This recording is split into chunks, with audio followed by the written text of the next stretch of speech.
जो रिकॉर्डिंग भेजे थे वो सबको मिल गया था ना? डाउनलोड करके देखे थे? Yes sir. Okay yes sir. Okay, ठीक है। देखो, तो हम लोग डोबेनियर ट्राइड के बारे में पढ़े, ठीक है।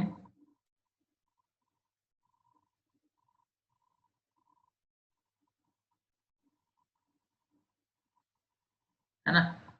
इसके बारे में पढ़े। इसने क्या किया था, कौन बता सकता है?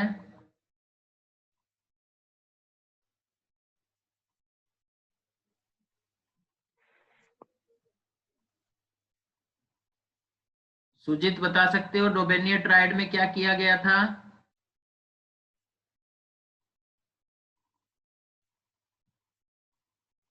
Sujit, yes sir. हम बोले डोबेनियर ट्राइड में क्या था, बताओ। सर डोमेनियर अरिथमेटिक मीन से सेकंड वाला का एटॉमिक मास निकाले थे। ओके, स्नेहानी तुम बता सकती हो डोबेनियर ट्राइड, डोबेनियर ने क्या किया था अपने ट्राइड में?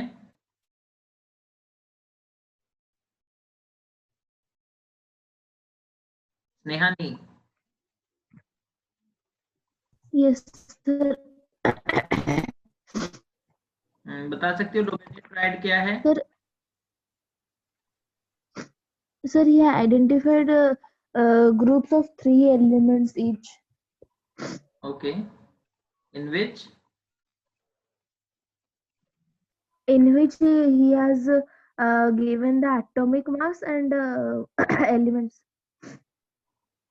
ओके, तो देखो, याद रखोगे बच्चों इस तरीके से डोबेनियर arranged elements, he arranged elements into group of 3,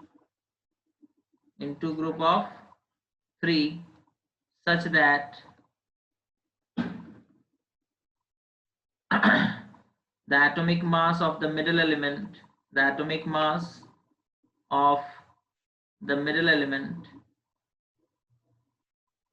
okay, such that the atomic mass of the middle element was the mean atomic mass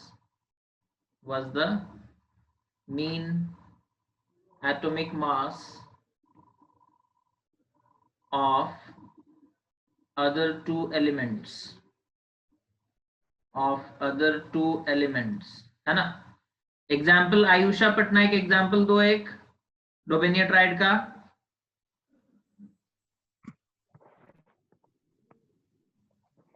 sir जल्दी बोलो बेटा, टाइम वेस्ट मत करो। हाँ बोलो। सर लिथियम, हाँ, सोडियम और पोटेशियम। अच्छा, लिथियम का मास कितना है? 7, पोटेशियम का 39। 39। उस हिसाब से एवरेज निकालोगे, 39 + 7 डिवाइडेड बाई 2 तो कितना आएगा? सर 23। 23। तो ये एक डोबेनियर का ट्राइड था, है ना, जिसमें उन्होंने सोडियम और पोटेशियम को अरेंज किया था। ओके, ये याद रखोगे डोबेनियर ट्राइड क्या है ना? Next yes sir. बढ़ते हैं, और भी एग्जांपल्स थे। अध्याशा दड़ई दूसरा एग्जांपल दो।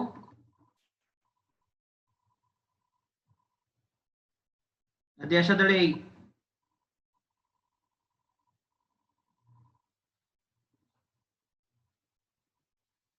प्रीति,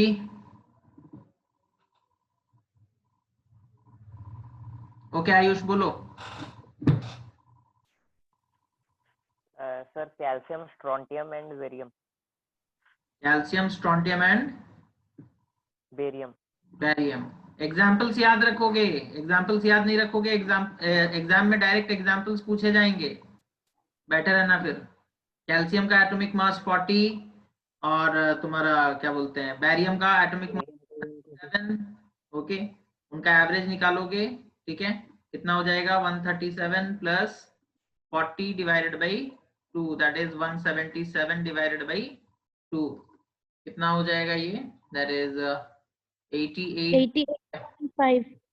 है ना 88.5। हालांकि स्ट्रोंटियम का एटॉमिक मास है कितना ना 87.6, तो आसपास आ रहा है, एग्जैक्ट वैल्यू नहीं आता। ठीक है, अच्छा चलो फिर हम लोग आज नया स्टार्ट करते हैं बच्चों, that is Newland octaves. Newland octaves, okay. ये क्या था ना, देखो डोबेनियर ने बच्चों एक नया चीज, a new thing, he started a new thing, है ना, he started a new thing, okay, and what was that new thing? He arranged elements according to, he arranged elements according to what? According to atomic masses, मतलब atomic masses का नाम तो आ रहा था, है ना, एटॉमिक मासेस के हिसाब से उन्होंने अरेंज किया, ओके। तो डोबेनियर का ये जो तरीका था, है ना, सुनाई दे रहा है ना सबको? Yes, sir. Yes, sir. Okay, तो डोबेनियर ने बच्चों एक नया ट्रेंड स्टार्ट कर दिया। क्या ट्रेंड था ना, उन्होंने अरेंज किया एलिमेंट्स को जिसमें एटॉमिक मास का कुछ ना कुछ वो जिक्र कर रहे थे, एटॉमिक मास के बारे में कुछ ना कुछ वो बात बता रहे थे कि atomic mass of the middle element is equal to the mean atomic mass of other two elements, इस तरीके का वो कुछ बोल रहे थे। तो इस चीज से, डोबेनियर के इस बात से, है ना, वो मतलब other scientist got encouraged, okay, other scientist got encouraged, है ना, and they also tried, okay, they also tried to arrange elements, okay, according to their atomic masses, है ना। तो डोबेनियर ने, ऐसा बोल सकते हो कि डोबेनियर ने एक चीज स्टार्ट किया, है ना, उन्होंने सिर्फ एक सिंगल स्टेप लिया, बाकी साइंटिस्ट जो थे उस चीज से काफी ज्यादा प्रभावित हुए, है ना, और उन्हें भी एक हिम्मत मिला कि हम लोग क्या कर सकते हैं ना, एलिमेंट्स को अरेंज कर सकते हैं। उन्हीं में से एक साइंटिस्ट थे बच्चों न्यूलैंड, है ना, नाम क्या है? John Newland, okay, John Newland, ठीक है। इंग्लिश साइंटिस्ट है बच्चों, इंग्लिश साइंटिस्ट मतलब इंग्लिश में बात करते हैं वैसा बोला नहीं, ठीक है। इंग्लिश मतलब जनरली जिनका नेटिव प्लेस ब्रिटेन हो, ठीक है, या इंग्लैंड हो, ठीक है। तो जॉन न्यूलैंड इस आइडिया से काफी ज्यादा प्रभावित हुए। उन्होंने क्या किया ना, उन्होंने एलिमेंट्स को अरेंज करना स्टार्ट किया, ठीक है। तो क्या हुआ देखो, Newland, okay, started arranging elements. Newland started arranging elements in the increasing order,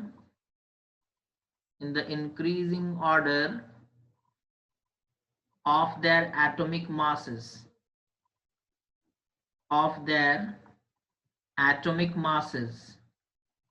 okay, atomic masses के हिसाब से वो अरेंज करना स्टार्ट किए, ठीक है।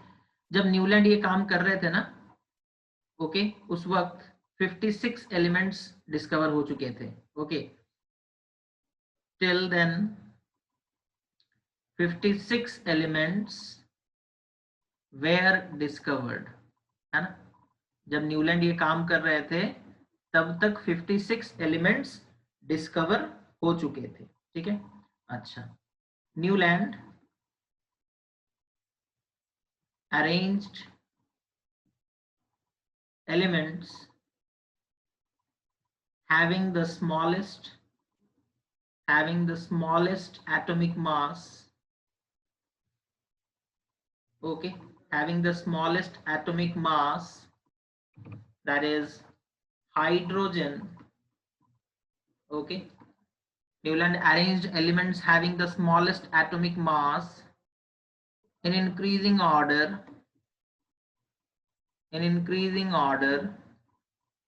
up to the then known, उस वक्त जिसके बारे में पता था, है ना, इसी के लिए the then known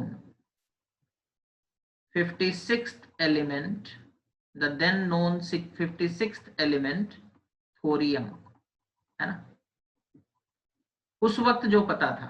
अभी तो और भी बहुत सारे एलिमेंट्स उसके बीच में भी घुस गए, है ना, अब थोरियम 56th एलिमेंट नहीं है। ओके, उस वक्त नोबल गैसेस वगैरह डिस्कवर नहीं हुए थे, ठीक है, तो इसी के लिए हम लोग लिखते हैं up to the then known elements. Okay, then known मतलब उस वक्त जिन एलिमेंट्स के बारे में पता था, ठीक है। तो हाइड्रोजन से स्टार्ट करके थोरियम तक उन्होंने एलिमेंट्स को अरेंज किया increasing order of atomic mass के हिसाब से। नोट करोगे, क्या नोट करोगे ना, noble gases were not discovered, noble gases were not discovered at that time. Okay, noble gases were not discovered. हाँ बोलो सर 56 एलिमेंट मतलब तब जब मतलब 56 मतलब लास्ट एलिमेंट था तो तब। हाँ हाँ 56 उस वक्त लास्ट एलिमेंट था जी। ओके हाँ, तो न्यूलैंड अरेंज कर रहे थे एलिमेंट्स को having the smallest atomic mass that is hydrogen से लेकर के उस वक्त के जो लास्ट एलिमेंट था that is the 56th element thorium, है ना, वहां तक वो अरेंजमेंट किए, ठीक है, वहां तक वो अरेंजमेंट किए उनके मतलब अगर हम लोग न्यूलैंड का एक देखेंगे रिप्रेजेंटेशन, ठीक है, तो देखो इस तरीके से वो अरेंज कर रहे थे, दैट इज सबसे पहला एलिमेंट था हाइड्रोजन, ओके, उसके बाद था लिथियम, ओके, उसके बाद बेरिलियम, फिर बोरॉन, फिर कार्बन, फिर नाइट्रोजन, फिर ऑक्सीजन, फिर ऑक्सीजन के बाद आता है बच्चों फ्लोरीन, है ना, तो फ्लोरीन और हाइड्रोजन का प्रॉपर्टी मैच करता है ना, तो उन्होंने क्या किया, फ्लोरीन को यहां नहीं लिखा, फ्लोरीन को हाइड्रोजन के नीचे लिखा। समझ में आ रहा है क्यों? Yes sir. Okay yes sir. हाँ, उसके बाद सोडियम, उसके बाद मैग्नीशियम, फिर एल्यूमिनियम, ओके, एल्यूमिनियम, फिर उसके बाद सिलिकॉन, फिर फास्फोरस, फिर उसके बाद सल्फर, फिर उसके बाद आता है क्लोरीन, तो क्लोरीन को यहां लिखा गया, फिर उसके बाद पोटेशियम, फिर उसके बाद कैल्शियम, फिर उसके बाद क्रोमियम, फिर उसके बाद टाइटेनियम, फिर उसके बाद मैंगनीज, ओके, फिर उसके बाद आयरन, ओके। सर हाँ बोलो। सर मतलब जिसका जो सेम प्रॉपर्टी उसको उसका नीचे रखे। हाँ रखना तो चाहते थे वो, लेकिन हुआ नहीं था वैसा, वो हम लोग डिस्कशन पहले हम लिख देते हैं पूरा, है ना, उसके बाद बताएंगे। हाँ सर। तो ये अरेंजमेंट चल रहा है, ओके, पहले अरेंज कर लेते हैं, उसके बाद बात करेंगे कि कैसे कैसे क्या हुआ था, है ना। हाँ, तो आयरन हो गया, उसके बाद एक ही ग्रुप में वो कोबाल्ट एंड निकेल दोनों को रखे, ठीक है, एक ही ग्रुप में, और उसके बाद कॉपर को पोटेशियम के नीचे, फिर उसके बाद था जिंक, ओके, फिर यनंगटम, उसके बाद इंडियम, फिर उसके बाद आर्सेनिक, फिर उसके बाद सेलेनियम, ओके, फिर उसके बाद ब्रोमीन को रखे कोबाल्ट और निकल के नीचे, फिर रुबीडियम, ओके, फिर स्ट्रॉन्टियम, फिर उसके बाद सेलेरियम, सेलेरियम और लैंथनम को एक ही साथ रख दिए थे एक ही ग्रुप में, है ना, सेलेरियम और लैंथनम को एक ही साथ, और उसके बाद जिक्रोनियम, और ऐसे चल रहा था ग्रुप, ठीक है। तो देखो प्रॉब्लम क्या हुआ, है ना। अच्छा, इन्हें न्यूलैंड लॉ ऑफ ऑक्टेव्स क्यों कहा जाता है, पहले वो जानते हैं। ऑक्टेव्स होता है बच्चों म्यूजिकल नोट का, है ना, म्यूजिक का 8 नोट्स, म्यूजिक में टोटल 8 नोट्स होते हैं, ठीक है, 7th नोट होता है, 8 वाला जो है वो रिपीटिंग है ना, जैसे हमारे यहाँ पर हम लोग वो सा रे गा मा पा धा, नी, फिर से सा आता है। तो अगर ये पहला नोट है तो this is the second note, this is the third note, fourth, fifth, sixth, seventh, eighth, है ना। तो स्टार्ट भी हो रहा है, पहला नोट है सा, एट्थ नोट भी है सा, तो फर्स्ट नोट और एट्थ नोट रिपीट हो रहा है ना। फर्स्ट नोट जैसा है एट्थ नोट भी वैसा ही है, म्यूजिक में ऐसा होता है ना, फर्स्ट नोट और एट्थ नोट सेम होते हैं, ठीक है। तो बच्चों जैसे उन्होंने कहा कि जैसे म्यूजिक में नोट्स रिपीट होते हैं, है ना, फर्स्ट नोट एट्थ नोट से मैच करता है, उन्होंने कहा कि एलिमेंट्स भी उसी तरीके से एग्जिस्ट करते हैं। अगर हाइड्रोजन फर्स्ट एलिमेंट है, ये दूसरा, ये तीसरा, beryllium third, boron fourth, carbon fifth, nitrogen sixth, oxygen seventh, तो फ्लोरीन होगा एट्थ, है ना। और हाइड्रोजन फर्स्ट है, एट्थ एलिमेंट फ्लोरीन है, और इन दोनों का प्रॉपर्टी मैच करेगा, इन दोनों का प्रॉपर्टी मैच करेगा, ठीक है।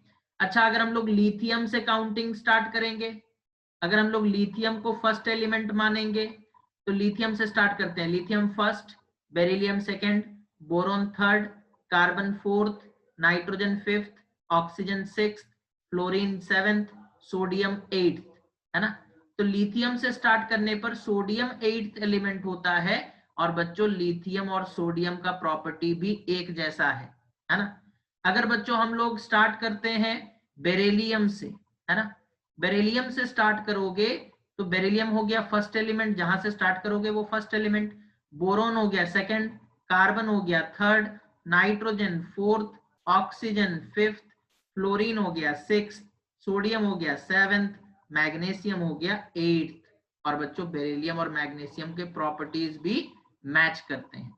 तो उन्होंने कहा कि जिस तरीके से म्यूजिकल नोट्स रिपीट होते हैं, फर्स्ट नोट और एट्थ नोट मैच करते हैं, सिमिलरली एलिमेंट्स को जब increasing order of atomic mass के हिसाब से अरेंज किया जाएगा, है ना, तो उनका जो फर्स्ट एलिमेंट है और एट्थ एलिमेंट है उनका प्रॉपर्टी सिमिलर होगा, उनका प्रॉपर्टी क्या होगा, सिमिलर होगा, है ना। मैग्नीशियम से स्टार्ट करते हैं, सपोज मैग्नीशियम को अगर हम लोग बच्चों मान लेते हैं फर्स्ट एलिमेंट, है ना, मैग्नीशियम को मान लिए फर्स्ट एलिमेंट, तो aluminium second, silicon third, phosphorus fourth, sulphur fifth, chlorine seventh, potassium sorry chlorine sixth, potassium seventh, और कैल्शियम हो गया एट्थ, ठीक है। तो मैग्नीशियम और कैल्शियम के प्रॉपर्टीज मैच करते हैं, ठीक है। तो ये चल रहा था किसमें, न्यूलैंड लॉ ऑफ ऑक्टेव्स में, न्यूलैंड का जो ऑक्टेव था। बट प्रॉब्लम क्या हुआ, प्रॉब्लम ये हुआ कि कैल्शियम तक ही ये नियम ठीक ठाक चला, उसके बाद से प्रॉब्लम स्टार्ट हो गया। मतलब उसके बाद से अगर हम लोग देखेंगे, जैसे सपोज कर लो तुम बोलोगे हम एल्यूमिनियम को फर्स्ट एलिमेंट मानते हैं, ठीक है, एल्यूमिनियम को फर्स्ट एलिमेंट मानो, तो एल्यूमिनियम के बाद सिलिकॉन, फिर phosphorus, sulphur, chlorine, potassium, calcium और क्रोमियम एट्थ एलिमेंट होगा। लेकिन बच्चों एल्यूमिनियम और क्रोमियम का प्रॉपर्टीज उतना मैच नहीं करता, है ना। अगर सपोज कर लो तुम सल्फर को फर्स्ट एलिमेंट मान लो, इसे सल्फर को देखो, यहाँ पे सबसे बड़ा प्रॉब्लम होने वाला है अभी।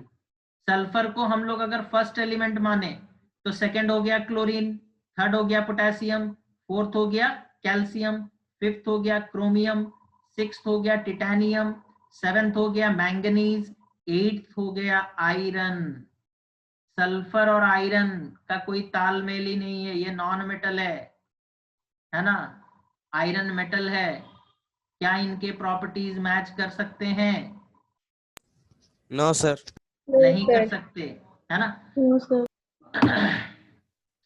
तो जो भी न्यूलैंड ने किया, ठीक है, वो नियम या फिर जो पैटर्न वो बना रहे थे वो कैल्शियम तक ही लागू हो पाया, कैल्शियम तक ही वैलिड हो पाया, कैल्शियम तक ही वो नियम एप्लीकेबल हो पाया।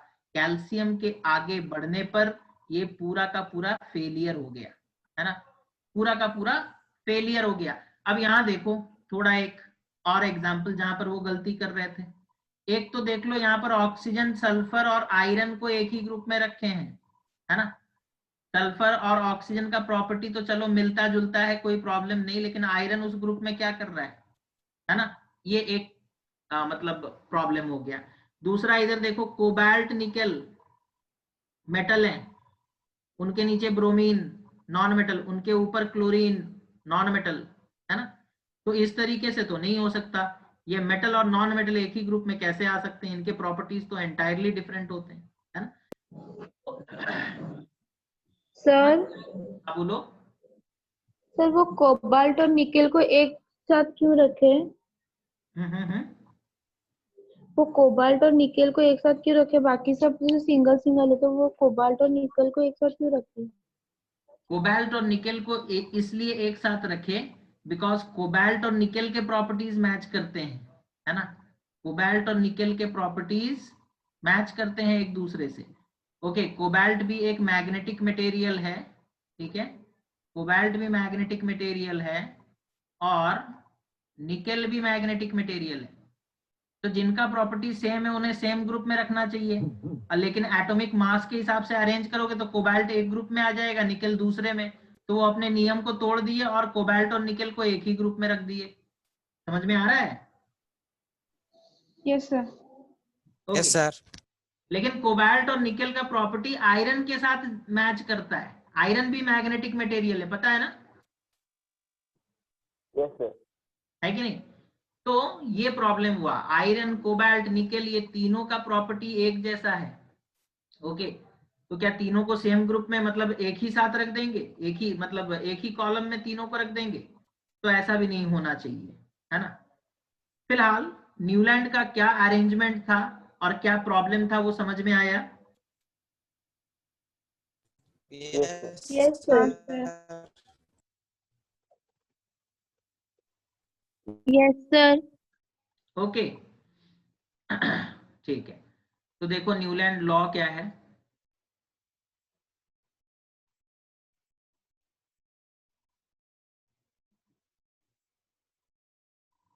Newland law of octaves. अगर हमसे पूछा जाएगा what is Newland law of octaves, तो हम बोलेंगे व्हेन एलिमेंट्स, या फिर ऐसे लिख देते हैं, just a second. Newland law of octaves क्या है ना, it states that when elements it states that when elements are arranged in the increasing order of their atomic masses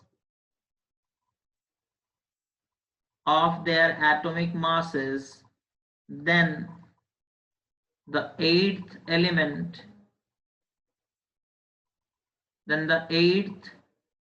element resembles the property of the first element. Okay, just like the musical note,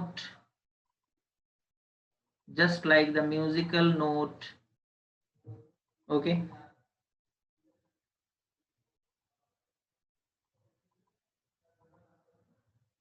of octaves, ठीक है।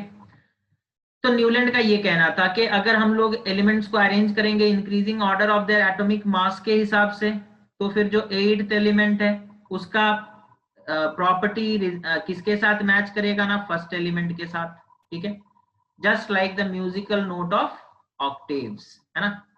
तो ये उनका मानना था, ठीक है। Reject हो गया, क्यों रिजेक्ट हो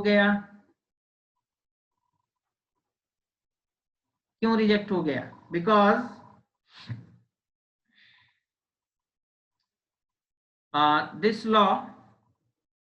this law was applicable This law was applicable. This law was applicable only up to calcium.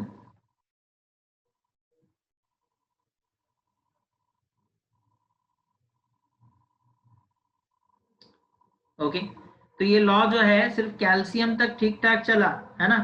After calcium every eighth element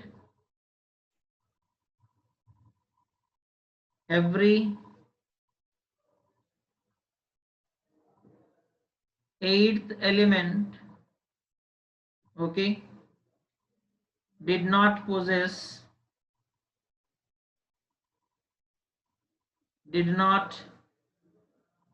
possess properties similar to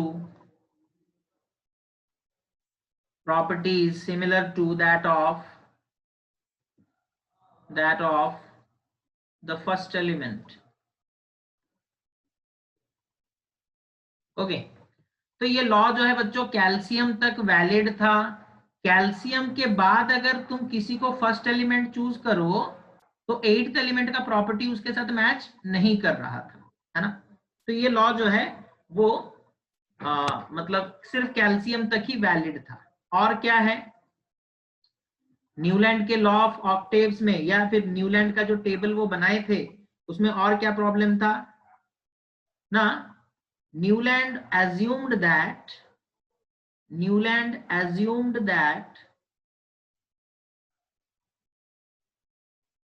only 56 elements existed in nature.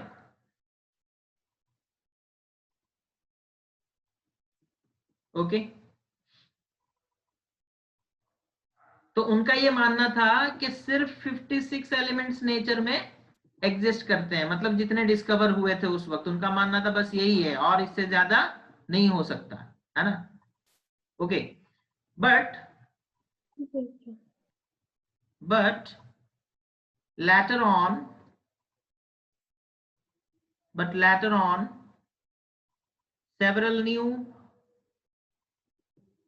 later on several new elements were discovered.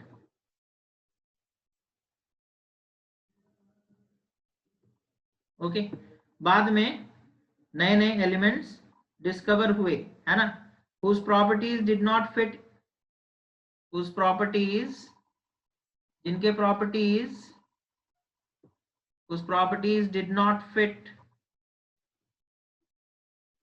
into the law of octaves. ठीक है into the law of octaves. ठीक है जो बाद में नए elements discover हुए वो न्यूलैंड लॉ ऑफ ऑक्टेव्स के हिसाब से नहीं थे. ठीक है अच्छा उसके बाद और क्या प्रॉब्लम था उनके लॉ में या फिर न्यूलैंड ऑक्टेव्स में और क्या प्रॉब्लम था ना. अगर हम लोग थर्ड प्रॉब्लम के बारे में बात करेंगे in order to fit elements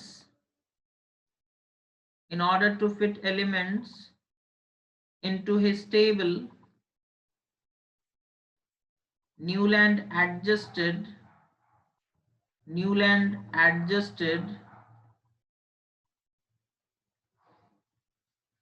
two elements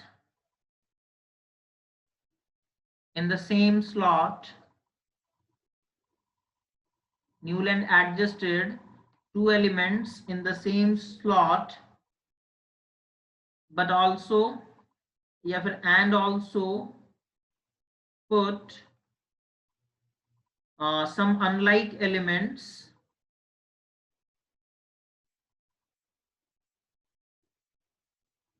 in the same group.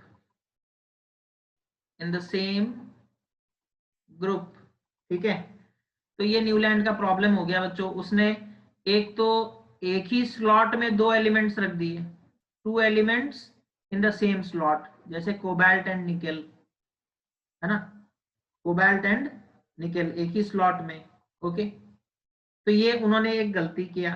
फिर दूसरा उन्होंने क्या किया ना, डिफरेंट प्रॉपर्टीज वाले एलिमेंट को सेम कॉलम में रख दिया, है ना। कोबाल्ट और निकल कौन से कॉलम में थे, कोबाल्ट एंड निकल के नीचे ब्रोमीन, उसके ऊपर chlorine, cobalt metal nickel metal, chlorine और ब्रोमीन के साथ उसका दूर दूर का कोई रिश्ता नहीं, लेकिन सेम ग्रुप में है ना, सेम ग्रुप में है। उसी तरीके से सल्फर और iron, sulphur non metal, iron metal, okay, इसका प्रॉपर्टी डिफरेंट, इसका प्रॉपर्टी डिफरेंट, लेकिन सेम ग्रुप में उन्होंने रख दिया, सिर्फ अपने टेबल। सर बोलो।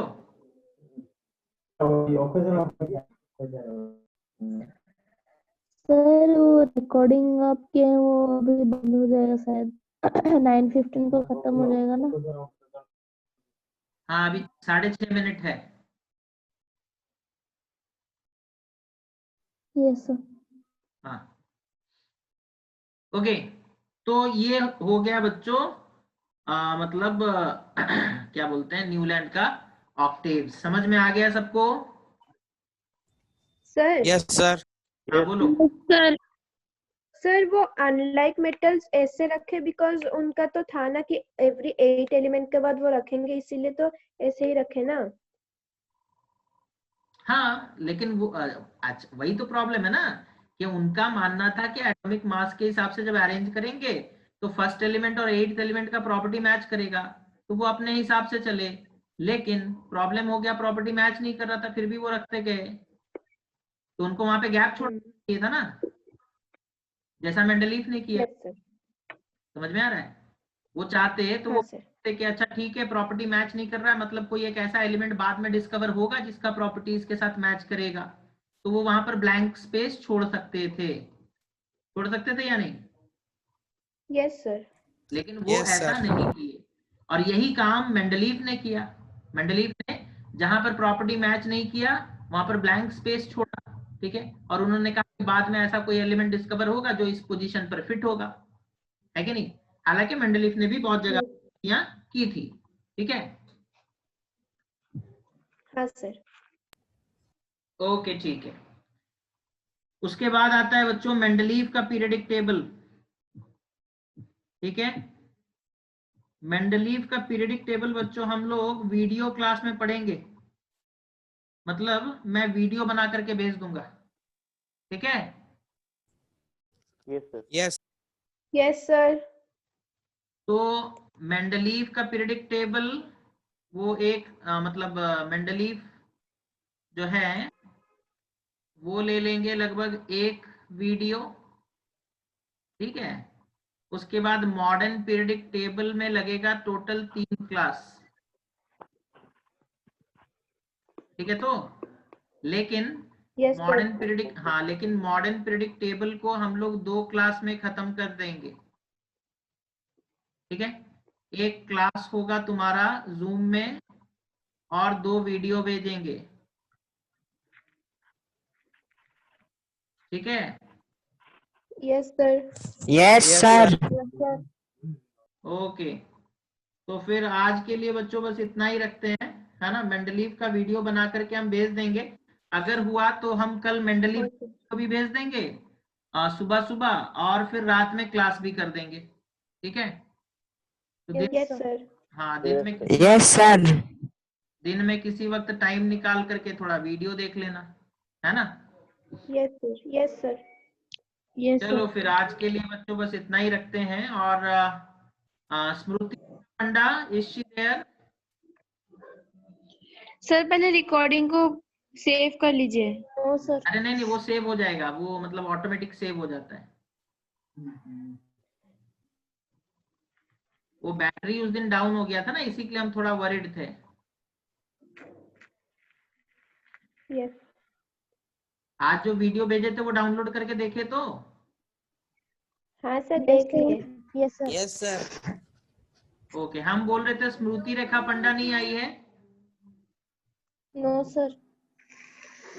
बहुत अच्छा, उसकी मम्मी को बोल रही है कि मतलब वाहिद सर क्लास बिल्कुल नहीं कर रहे हैं, और मेरे ख्याल से इस वीक में तो हम 4 क्लास कर चुके हैं। हाँ सर। ओके चलो कोई बात नहीं, जिसे आना होगा वो आएगा, जिसे पढ़ना होगा वो पढ़ेगा। ओके चलो आज के लिए बच्चों बस इतना ही। Thank you for joining the class, take care of yourself and have a nice. Thank you, sir. Thank you, Thank you, sir. sir.